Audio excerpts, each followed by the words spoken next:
Hello friends, welcome back to my channel. கதை கேட்க வந்துட்டிங்களா? இன்றைக்கி ஒரு சூப்பரான ஸ்டோரியோடு வந்திருக்கேன். இந்த ஸ்டோரி எதை பற்றினது அப்படின்னு பார்த்தீங்கன்னா, நம்ம எங்கே எப்படி யார்கிட்ட என்ன பேசணும் அப்படின்ற விஷயங்களை கான்ஷியஸாக பேசணும் அப்படின்றத உணர்த்துகிற ஒரு சூப்பரான ஸ்டோரி. வாங்க ஸ்டோரிக்குள்ளே போகலாம். இந்த கதையில் பார்த்தீங்கன்னா, ஒரு அழகான கிராமம் இருக்குது. அந்த கிராமத்தில் வந்து வருஷத்துக்கு ஒரு தடவை ஒரு குருவை கூப்பிட்டு வந்து 10,000 20,000 மக்களை கூடி வச்சு அவங்களுக்கு வந்து நிறைய விஷயங்களை பற்றி சொல்லித்தருவாங்க. கலை, அறிவியல், ஆன்மீகம் எல்லா பற்றியுமே அந்த குரு வந்து அந்த ஒரு நாள் மட்டும்தான் எல்லாருக்கும் சொல்லித்தருவாராம். ஸோ குருவும் நல்லா ப்ரிப்பேர் பண்ணிட்டு வருவார். மக்களும் வந்து குரு என்ன பேசுகிறாருன்ற ஆர்வத்தில் வருஷத்தில் ஒரு தடவை வந்து அங்கே வந்து கூடுவாங்க.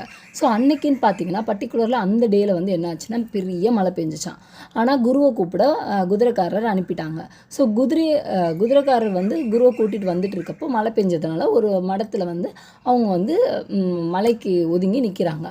அப்போ குரு சொல்கிறாரு, ஐயோ வருஷத்துக்கு ஒரு தடவை தான் இந்த வாய்ப்பு எனக்கு கிடைக்கும், இன்றைக்கி இப்படி ஆச்சே, என்ன பண்ண போகிறனோ அப்படின்னு புலம்பிகிட்டு இருந்தப்போ அப்போ அந்த குதிரைக்காரன் சொன்னாராம், ஐயா நான் வந்து 30 குதிரை வளர்க்குறேன், எல்லாமே மேய போயிருந்தாலும் அங்கே நான் சாப்பாடு வைக்க போகிற இடத்துல ஒரு குதிரை இருந்தாலும் அந்த ஒரு குதிரைக்கு வந்து சாப்பாடு வச்சுட்டு தான் நான் போவேன் அப்படின்னு சொன்னாராம். உடனே இதை கேட்ட குருவுக்கு என்ன தோணுச்சுன்னா, ஓகே இவன் மூலமாக ஏதோ நம்மளுக்கு சொல்ல வர்றாங்க அப்படின்னு சொல்லிட்டு, சரி அப்போ நம்ம இருக்கிறவங்களுக்கு மட்டும் சொற்பொழிவு ஆற்றுவோம் அப்படின்னு நினைக்கிறாராம். ஆனால் அந்த குதிரைக்காரன் தவிர அங்கே வேறு யாருமே இல்லையா. ஸோ அந்த குதிரைக்காரனே உட்கார வச்சு சொற்பொழிவு ஆற்றுறாரு. இப்படி நடக்குது, ஆன்மீகம், அரசியல், இருக்கிற எல்லா க்ரைட்டீரியாவையும் கவர் பண்ணி அவர் வந்து ஒரு கேட்டகரியும் கவர் பண்ணி அவர் வந்து ஒரு சொற்பொழிவு ஆற்றி முடிக்கிறாரு. முடித்தோடனே என்னப்பா புரிஞ்சிச்சா அப்படின்னு வந்து அவர் கேட்குறாரு. கேட்டவுடனே அந்த குதிரைக்காரன் சொன்னான்னா, ஐயா நான் வந்து அந்த ஒரு குதிரைக்கு சாப்பாடு வைப்பேன்னு சொன்னேன்ல, அந்த ஒரு குதிரைக்கான அளவான சாப்பாடு மட்டும்தான் அதுக்கு வைப்பேன், 30 குதிரைக்கான சாப்பாடையே ஒரே குதிரைக்கே நான் வைக்க மாட்டேன் அப்படின்னு சொன்னானா. உடனே குருவுக்கு வந்து இது இன்னுமே அவமானமாக போச்சான். அச்சச்சோ நம்ம வந்து இவனுக்கு இதெல்லாம் தேவையில்லாத விஷயங்களை நம்ம நிறைய சொல்லிட்டோம் அப்படின்னு ரொம்ப மனசு வருத்தப்பட்டாராம். ஸோ ஃப்ரெண்ட்ஸ், இந்த கதையிலேருந்து நம்ம என்ன தெரிஞ்சுக்கலாம் அப்படின்னா, நம்ம யார்கிட்ட என்ன பேசுகிறோம் அப்படின்றது ரொம்ப ரொம்ப முக்கியமான விஷயம். நம்ம வாயிலிருந்து வர வார்த்தைகள் வந்து நம்ம ஆப்போசிட் பீப்புளை போய் ரீச் ஆகுமா, முதல்ல அவங்க நம்ம சொல்கிறத காது கொடுத்து கேட்பாங்களா அப்படின்னு யோசிச்சுட்டு பேசணும். சும்மா எல்லாருக்கும் அட்வைஸ் பண்ணுறோன்ற பேரில் நம்ம எல்லாருக்குமே நம்ம வந்து நம்மளோட கருத்துக்களை சொல்லக்கூடாது. சில பேர் ஏற்றுக்குவாங்க, சில பேர் ஏற்றுக்க மாட்டாங்க. சில பேருக்கு வந்து எரிச்சல் ஊட்டுற விதமாக அது இருக்கும், என்ன இவங்க நம்மளுக்கு அட்வைஸ் பண்ணுறாங்க அப்படின்னு சொல்லிட்டு. அதே மாதிரி நம்ம சொல்கிற விஷயங்கள், இப்போ அவங்க வந்து சயின்ஸோ இல்லை ஆர்ட்ஸோ படிச்சுட்டு இருப்பாங்க, நீங்கள் வந்து இன்ஜினியரிங் பற்றி அவங்கக்கிட்ட பேசிகிட்டு இருந்திருப்பீங்க.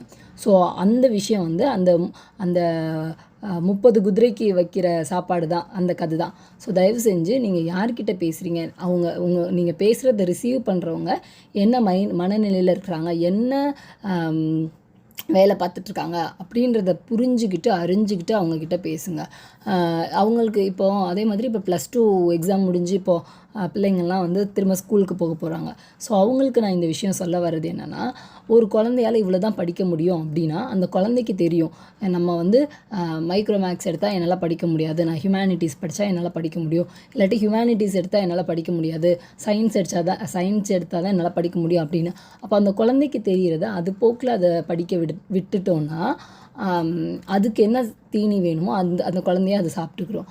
ஆனால் அதை பண்ண விடாமல் நம்ம வந்து ஒரு கழுதை மேலே பொதியை ஏற்றுறாங்கள, அந்த மாதிரி நம்ம பொதியை ஏற்றி வைக்கக்கூடாது.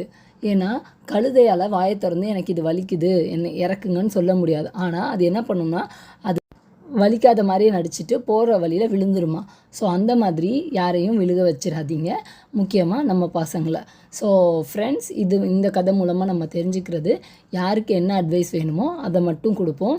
சம்மந்தம் இல்லாமல் நம்ம கருத்துக்களை அடுத்தவங்க மேலே திணிக்க வேண்டாம். அவங்கவுங்களோட வாழ்க்கை முடிவுகளை அவங்கவுங்களே எடுக்கட்டும், அவங்க எடுக்கிறதுக்கு நம்ம உதவிகரமாக இருப்போம் அப்படின்னு சொல்லிட்டு நான் என் கதையை முடிச்சுக்கிறேன். ஸோ தேவையான விஷயங்களை தேவையான இடத்துல மட்டுமே பேசுவோம் அப்படின்ற சூப்பரான மாரல் சொல்லிவிட்டு நான் கிளம்பிக்கிறேன். Subscribe to my channel. Thank you, bye bye.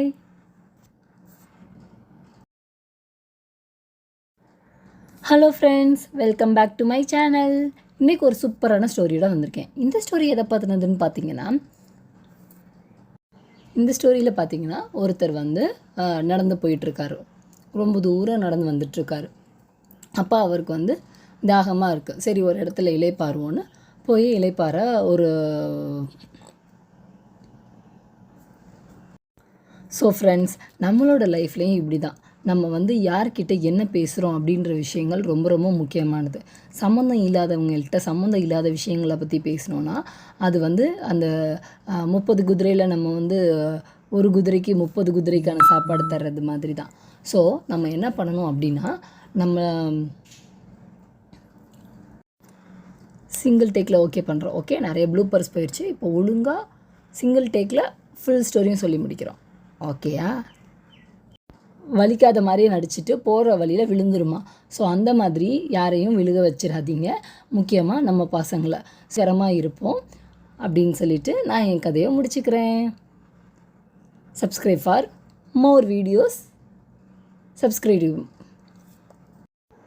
இந்த ஸ்டோரியில் பார்த்தீங்கன்னா ஒருத்தர் இருக்கார். நம்ம யார்கிட்ட என்ன பேசணும், யாருக்கு என்ன பேசினா ரீச் ஆகும் அப்படின்றத தெரிஞ்சுட்டு அவங்கக்கிட்ட பேசணும் அப்படின்றத உணர்த்துகிற ஒரு சூப்பரான ஸ்டோரி. வாங்க ஸ்டோரிக்குள்ளே போகலாம். ஓகே, இந்த ஸ்டோரியில் பார்த்தீங்கன்னா